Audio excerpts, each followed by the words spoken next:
I'm Brian Hernandez with Plant-Based News. Our top story this week comes out of Germany as fury erupts within the country's government as meat has been banned from being served at all government functions. Environment Minister Barbara Hendricks says eating meat is damaging to the environment and has ordered only vegetarian food to be served at official government functions. The ban came to light in an email from a senior civil servant in the Environment Ministry, which was sent to department heads. The email states that the ministry has a duty to mitigate against the, quote, negative effects of meat consumption and must, quote, set an example. The email also stated that animal agriculture accounts for a significant amount of greenhouse gas emissions. Traveling now to Israel, animal rights activist Tal Gilboa has delivered this powerful and emotional speech to the legislative branch of the Israeli government. חוויתי עם אמהות, אמנם פרות, את רגע הקריאה של צאצאיהן מהן. ראיתי אפרוחים גרוסים בפח. ראיתי עשרות אלפי שיסופי גרון במשחטות ובבתי המטבחיים.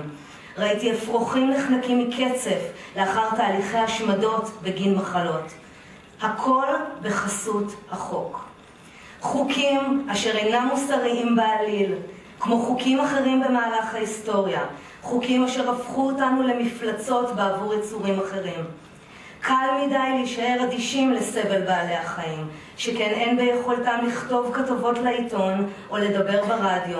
הם לא מוזמנים לכנסת, ואת הזעקות שלהם דואגים להרחיק מאוזננו, או לפחות להחלישן ולעדנן. בני אדם רבים עודם נאבקים על חירותם ועל יחס שוויוני בפני החוק, וזה בדיוק מה שמבקשים בעלי החיים. כנסת ישראל, על שלל חבריה ושריה, בידיה לבצע שינוי אמיתי ושורשי, לא עוד קידום אינטרסים כלכליים ומחליאים, לא עוד אדישות ואטימות. אנחנו כוח עולה, ובמאבק שלנו אין פשרות. זהו פשע מוסרי לדון בהאם תרנגולת יהיו לה 40 או 45 סנטימטר רבועים לחיות. זה פשע מוסרי לדון האם נשמיד 10 מיליון אפרוחים בשנה במגרסות חשמול או בגז.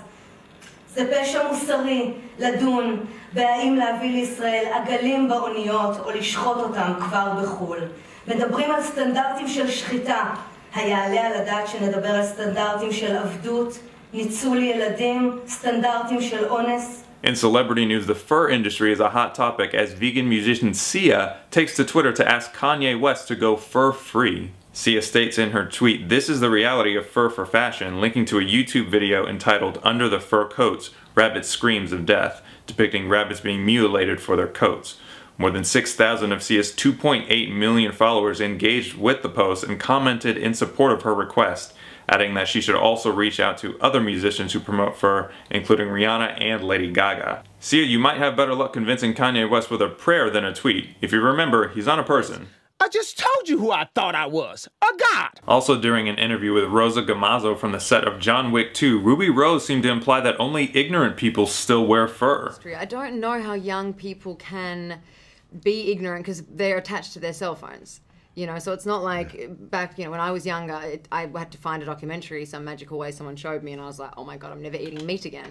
But now we have it all, you know, at the tip of our, you know, fingertips. So I think some of it is just, you know, miseducation or not wanting to know. I know there's people that I've tried to show and they're like, I don't want to see that video. I don't want to see it. And I'm like, well, if you don't want to see the video, that's already saying you probably don't want to be wearing that on your back. Additionally, actress Evanna Lynch, better known as Luna Lovegood from the Harry Potter series, is setting up a new vegan podcast and is looking for a co-host. In health, the Plant-Based News Dr. Michael Greger interview with our own Klaus Mitchell has now reached over 300,000 views on YouTube. Within the half-hour interview, Dr. Greger states that the public is being lied to and details the involvement of big money interests that are trying to twist the truth.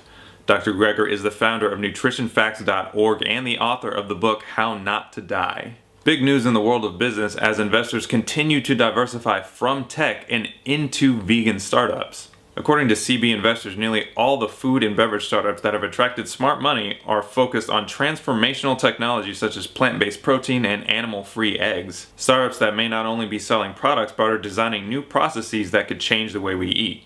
Among the plant-based startups listed as receiving the most amount of venture capitalist funding include Impossible Foods at $183 million, Hampton Creek $120, Ripple Foods $43, Beyond Meat $40, and Kite Hill at $25 million.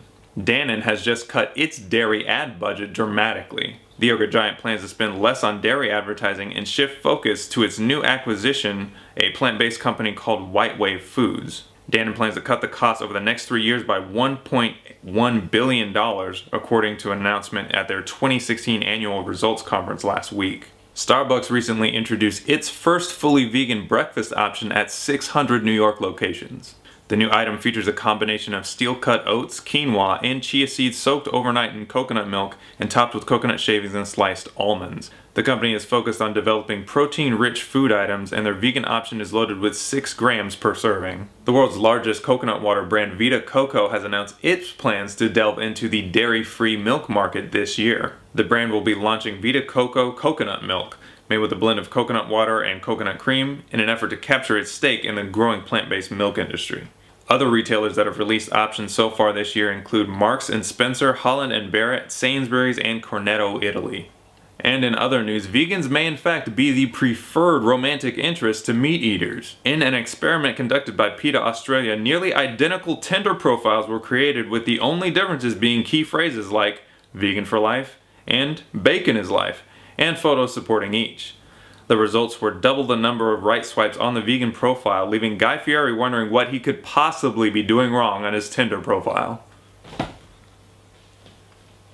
Do we really need a study for this? For more plant-based news from all over the globe, swipe right onto that subscribe button and visit plantbasednews.org.